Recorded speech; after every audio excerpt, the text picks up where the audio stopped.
आज की वीडियो में हम बात करेंगे अपनी पौराणिक कथाओं के बारे में, उनके एस्ट्रोलॉजी के साथ कनेक्शन के बारे में, कि हमारी जो भी कथाएं हैं जिनमें हम श्री हरि के अवतार के बारे में पढ़ते हैं, हम देवता और दानवों के युद्ध के बारे में जानते हैं, तो इन सब का हमारी एस्ट्रोलॉजी के साथ क्या संबंध है। तो हम ये जानते हैं कि हर अवतार किसी न किसी ग्रह से कनेक्ट है, और इसी तरीके से जो कथाएं हैं हमारे नक्षत्रों के बारे में भी बताती हैं।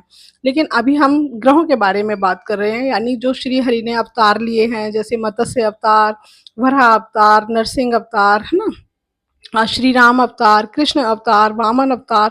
तो ये सभी अवतार किसी न किसी ग्रह के साथ कनेक्ट हैं, और इस अवतार के यानी जो भी अवतार है वो जिस ग्रह से कनेक्ट है उस ग्रह के कारक तत्वों के बारे में बताता है। तो आज हम बात करेंगे मंगल के बारे में, जिससे हम नरसिंह अवतार से कनेक्ट करते हैं। यानी जो ईश्वर ने, जो श्री हरि ने नरसिंह अवतार लिया था, वो मार्स के कारक तत्वों के बारे में बताता है कि मार्स किस तरह का प्लैनेट है, उसके क्या ट्रेड्स हैं। तो सबसे पहले तो हम ये समझेंगे, नरसिंह यानी नर और सिंह, दो शब्दों से मिला हुआ ये नाम है। यानी एक ऐसा व्यक्ति, एक ऐसा इंसान या एक ऐसा जीव जिसमें मनुष्य और जानवर दोनों के गुण विद्यमान है। यानी हम ये कहेंगे, जब हम देखते हैं कि किसी भी व्यक्ति को कि बहुत ज्यादा अग्रेसिव होता है, कुछ ऐसी एक्टिविटी करता है जो नेगेटिव मानी जाती हैं, जैसे मारपीट या इस तरह का कुछ भी जो कि अग्रेशन के अंतर्गत आता है, तो हम बोलते हैं कि देखो कैसे जानवरों जैसे बिहेव कर रहा है। तो कहने का मतलब है कि एक व्यक्ति के अंदर ही मनुष्य और जानवर दोनों के ट्रेट्स अगर हमें नजर आते हैं, तो वो कहीं ना कहीं मंगल को रिप्रेजेंट कर रहा है, क्योंकि हम मंगल को अग्रेशन का कारक मानते हैं। इसी तरीके से यदि हम देखें कि इनका जो अवतार है वो कब हुआ और क्यों हुआ, अगर हम उस बारे में बात करेंगे तो हम ये जानेंगे कि हिरण्यकश्यप, जो कि अपने बेटे प्रहलाद को मना करते थे कि वो श्री हरि की पूजा नहीं करें, उनके नाम का जाप नहीं करें, वो मेरे नाम का जाप करें, लेकिन वो नहीं मानते थे। तो उस टाइम पे उनको प्रहलाद को बचाने के लिए इनका जन्म हुआ था, क्योंकि जो हिरण्यकश्यप थे वो प्रहलाद को मारने की कोशिश कर रहे थे।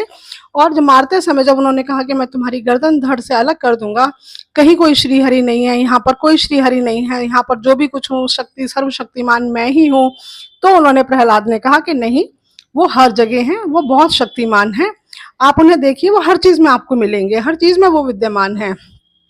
तो ऐसे में हिरण्यकश्यप ने कहा कि क्या इस खंबे में या इस पिलर में भी है तुम्हारे श्री हरि? उन्होंने कहा हाँ है, आप इन्हें तोड़ के देखो।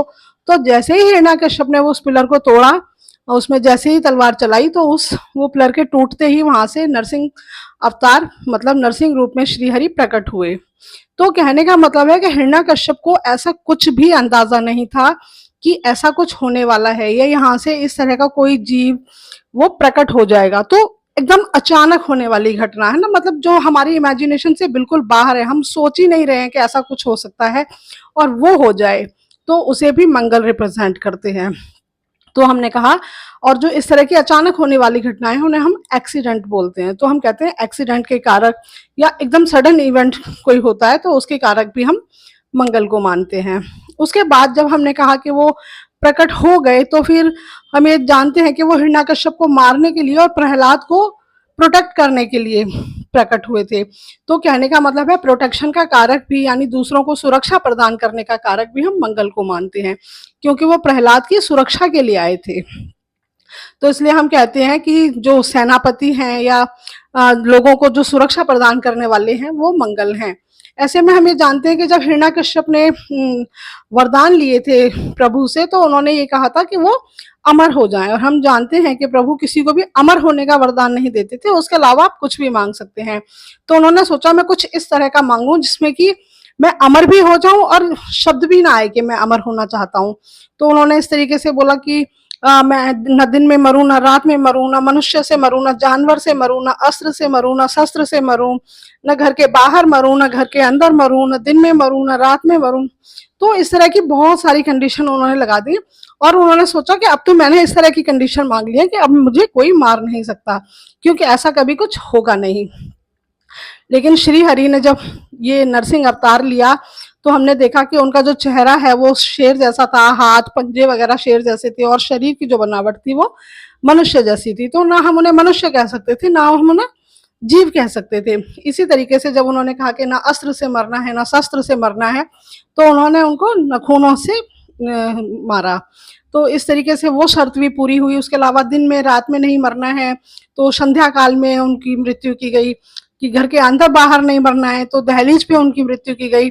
तो मतलब कहने का है कि जो भी रूल्स उन्होंने अप्लाई किए थे कि भाई मुझे मृत्यु ना आए, ये चीजें मेरे नियम के अंदर आती हैं, तो उन्होंने हर उस नियम को फॉलो किया, जो भी उन्होंने मांगे थे, जो भी उन्होंने वरदान में मांग रखे थे। यानी रूल रेगुलेशन को फॉलो करने का कारक भी हम मंगल को मानते हैं।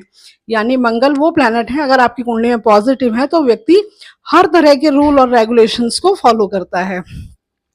इसी तरीके से हम प्लैनेट्स के कारक तत्वों को लेते हैं। ये सब जो ट्रेड्स हैं, ये एक पॉजिटिव प्लैनेट के हैं, यानी मंगल के पॉजिटिव रूप के हैं। यहीं पर अगर आपके चार्ट में मंगल पीड़ित है, पाप प्रभाव में है, अशुभ भावों में प्लेस्ड है, तो ये सारे ट्रेड्स नेगेटिव हो जाते हैं। फिर आप किसी को प्रोटेक्ट करने की नहीं बल्कि दूसरों को परेशान करने की कोशिश करते हैं, ठीक है ना। और जो मनुष्य और जानवर के बीच का जो रूप है वो भयानक रूप ले सकता है, एक्सीडेंट वगैरह। ऐसे में हमने देखा जब उनके साथ उनको मारा गया तो सारा खून खच्चर कर दिया गया। तो ऐसे में हम ये कहेंगे कि हर तरह के खून खराबे के, चोट चपेट के, एक्सीडेंट के कारक भी हम मंगल को मानते हैं। तो हम ये जानते हैं कि कोई भी अवतार जो प्रभु का होता है, वो जब किसी ग्रह के ट्रेड्स बताता है तो हमें पूरे गुण उसमें नजर आते हैं कि वो ग्रह किस तरह से रिएक्ट करता है।